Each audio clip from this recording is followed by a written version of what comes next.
네, 이 간첩 증거 조작 의혹 사건의 핵심 인물인 국정원 권모과장의 검찰 조사를 받은 뒤 자살을 시도했습니다.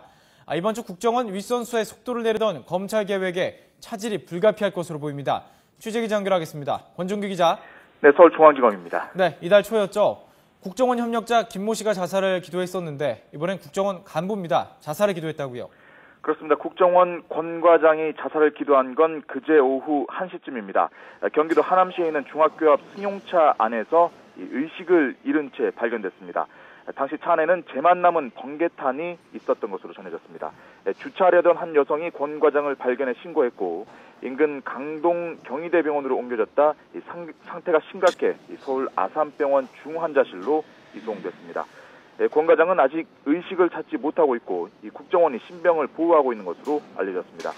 권 과장은 이미 구속된 국정원 비밀요원 일명 김 사장과 함께 중국에서 오랫동안 활동했던 인물로 증거 조작 과정에 관여한 것으로 지목돼 검찰 수사를 받아왔습니다. 지난 15일에 귀국한 뒤 3차례 검찰에 소환돼 조사를 받았는데요. 지난 21일 마지막 3차 조사 때는 검사와 심한 언쟁을 벌인 뒤 검찰 청사를 나온 것으로 전해졌고 검찰 수사에 강한 불만을 토로하는 내용의 유서를 남긴 것으로 알려졌습니다. 권 과장은 검찰 수사 과정에서 모욕감을 느꼈고 검찰이 대공수사국 직원들을 위조범으로 몰아가고 있다며 반감을 느꼈던 것으로 전해졌습니다. 하지만 검찰은 권 과장이 피의자 신분으로 소환됐지만 국정원 동의 없이 체포할 수 없었고 조사 과정에 아무런 문제가 없었다고 밝혔습니다. 네, 이번 사건 핵심 인물이 자살을 기도한 건데 수사 차질 불가피하지 않겠습니까? 그렇습니다. 이 권 과장은 비밀요원 김 사장이 위조 문건을 구하는 과정, 또 이모 선양 영사가 영사 확인증을 쓰는 방식 등을 모두 조언한 것으로 알려진 이번 사건의 숨은 핵심 인물입니다.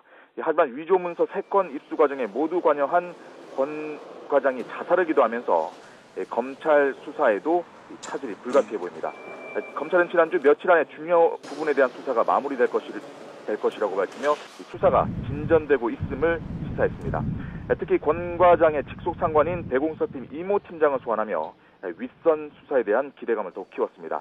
하지만 이 팀장은 중국 당국의 공식 답변서를 구한다는 보고는 받았지만 문건 위조와 관련해서는 모른다는 취지의 진술을 한 것으로 알려졌습니다.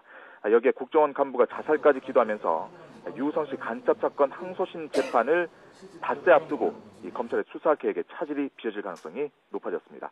지금까지 서울중앙지검에서 YTN 권윤기입니다.